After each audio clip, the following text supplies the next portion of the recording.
일단은 사람이 가까워진다는 것은 친밀감이 형성된다는 거잖아요. 그러니까 친밀하지 않다는 거는 나하고 별로 그렇게 가까운 듯한 느낌을 받지 않는다는 거예요.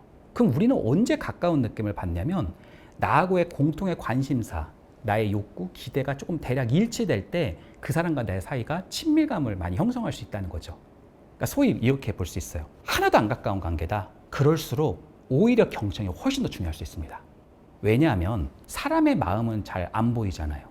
그래서 그 마음은 빼낼 필요가 있잖아요. 그 말을 빼려면 그 사람에게 경청해 주셔야 됩니다. 그래야 그 사람이 말을 하면서 자기가 원하는 게 뭔지를 다 얘기를 해줘요. 자기가 어떤 사람인지를 지금 힌트를 주는 거예요. 그러면 욕구들이 막 나온단 말이에요. 관심사가. 테니스를 좋아해요. 난 테니스에 관심 없어요. 이 사람은 작은 드로잉에 관심 있는 사람이에요. 나는 드로잉에 관심이 있을 수 있어요. 그렇죠? 그러한 공명점이 조금씩 생길 수 있어요. 그러면 그 사람이 원하는 것이 나오기 시작할 때 그러한 원하는 지점 안에서 내가 좋아하는 거 있죠? 내가 그 사람하고 공통 관심사 있죠? 내가 함께 정말 관심을 갖고 취미를 가져볼 만한 내용들 있죠? 그런 것을 포착하고 그것에 대한 이야기를 만들어 나가는 과정이 훨씬 더 중요할 수 있다는 겁니다. 그러니까 내 이야기를 하는 것이 친밀해지는 것이 아니라 그 사람이 먼저 말하게끔 하고 그 사람의 욕구를 포착해서 그거에 대한 공명점을 만들어가서 그 작은 그 눈덩이를 점점 굴러가서 큰 눈덩이를 만들어가는 것. 교집합이 커지면 커질수록 그 친밀감이 강화된다라고 말씀드릴 수가 있겠네요.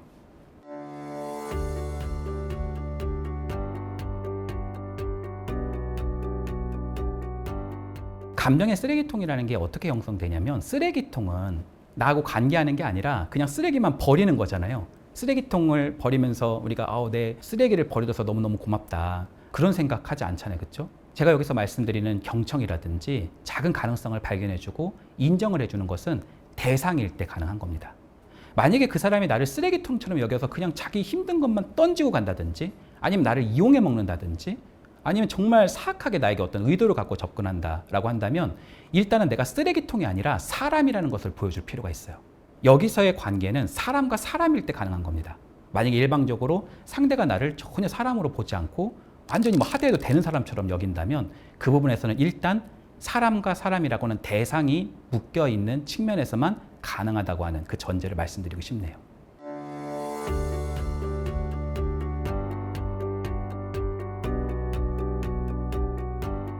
일단은 크게 세 가지가 있다고 생각해요. 첫 번째는 불안, 두 번째는 우울, 세 번째는 분노. 이 세 가지 증상은 자기오능감으로 인해서 많이 경감될 수 있다라고도 할 수가 있겠죠. 우울이라고 하는 것은 엄청난 절망이잖아요. 과거에 대한 후회를 의미하기도 합니다. 불안이라고 하는 것은 미래에 대한 파국적 생각이에요. 이러다 다 끝장날지도 모르겠다.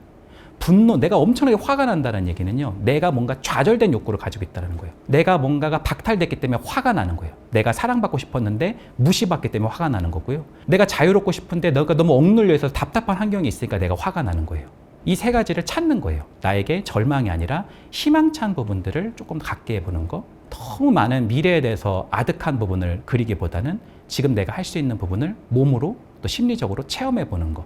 더 나아가서는 내가 가지고 있는 그 좌절된 측면 밑에 있는 욕구를 찾아서 그 욕구를 조금씩 확장해 보는 것. 이것이 자기오능감의 매우 중요한 요소일 수 있기 때문에 이런 심리적 고통들을 조금 줄이는 데 있어서 도움이 된다라고도 할 수가 있겠죠.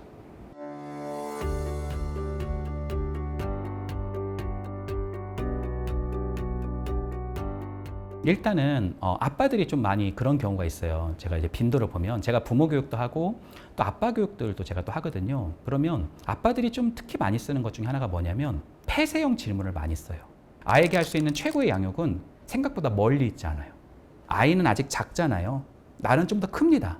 그래서 아이는 항상 엄마 아빠를 이렇게 위로 봐야 돼요. 우리는 그게 익숙해서 그렇지 이게 눈높이가 맞구나 나는 이렇게 보면 되니까. 근데 이렇게 뒤에서 이렇게 위로 들어서 본다는 거 약간 거인 같은 느낌일 거잖아요. 그렇죠? 그 눈높이를 맞춰주는 거예요. 그러면 수직적 관계가 아니라 수평적 관계가 된다는 거죠. 그리고 등을요 약간 받쳐주는 겁니다. 등을 받쳐주고요. 여기는 팔뚝 같은 걸 이렇게 잡아주면 좋습니다. 이거 왜 좋냐면 이게 아이에게 되게 익숙해요. 아빠든 엄마든 아이를 이렇게 많이 안았을 거예요. 특히 등에다가 손을 대는 거에 대해서 매우 아이는 안정감을 느낍니다. 아들이어도 괜찮아요. 아들한테 그렇게 하시면 돼요. 처음에만 어색하지 하다 보면 익숙해집니다. 내가 이렇게 많이 가까워지면은 눈과 눈 사이의 거리가 어떻게 될까요? 매우 가까워지기 시작하죠. 이런 경험 아이에게 별로 없었을 겁니다. 그리고 아이의 눈을 딱 보면서 그렇게 말하는 거예요. 웃으면서. 현서야, 아빠한테 지금 이 순간에 가장 원하는 게 뭐야? 이렇게 물어봐 주는 거예요. 닌텐도 스위치요. 그럴 것 같죠? 해보세요. 절대 안 그럽니다. 제가 해보면 그냥 말없이 와서 꼭 안아주거나 아빠 사랑해 그러면서 안아주거나 엄마 사랑해 라고 표현하거나 그러한 따뜻한 말들이 많아요. 말을 많이 한다고 해서 친밀해지지 않는다라는 것. 서로의 진실을 확인하고 서로의 눈높이를 맞추고 교감하는 그 과정 자체가 대화의 본질이 아닌가 그렇게 생각해 볼 수 있을 것 같습니다. 어떻게 보면 내가 좀 잘한다라는 능력이라든지 내 가능성을 좀 발휘하려면 굉장히 안전하고 좋은 관계. 소위 경청하는 사람이 있어야 내 말도 하면서 내가 뭔가 괜찮은 사람인 걸 얘기할 수 있지 않겠어요? 그런 토대 자체를 만들어주는 힘이 바로 이런 태도라는 거죠. 나한테 폐쇄형 질문하면 대하고 싶지 않아요. 예요하고 아니요만 하고 싶어요. 그럴 때는. 나 스스로 문을 닫게 됩니다. 그런 사람하고는 중요한 순간들을 공유하고 싶지 않다는 거죠. 그러니까 그런 토대를 만들어내고 경청할 수 있는 토대 속에서 그런 가능성을 빼줄 수 있는 관계, 그리고 그것을 반영해주고 인정해주는 그런 관계, 그런 관계야말로 정말 좋은 관계가 아닌가 그렇게 생각해 봅니다.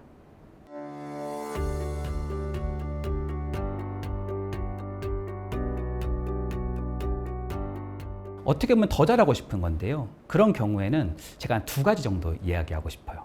첫 번째는 조건적 칭찬보다는 존재적 칭찬이 더 좋습니다. 우리가 태양이 이렇게 탁 떠오르는 걸 보면 굉장히 경외심을 느끼잖아요. 우리가 강아지가 나한테 무슨 이득을 주는 게 아닌데 강아지가 이렇게 예쁘게 사진을 보면 어머 귀여워 막 이렇게 표현을 하잖아요. 그렇죠? 그렇게 아이한테 해주는 거예요. 야, 너는 왜 이렇게 예쁘고 귀엽고 착하고 왜 이렇게 예쁜 거야? 이거 완전히 어떻게 보면 별로 생산적이지 않은 말이잖아요. 이런 말이 그 아이에게 있어서 가장 좋은 칭찬 중에 하나예요. 네가 90점을 맞으니까 아빠는 정말 보람된단다.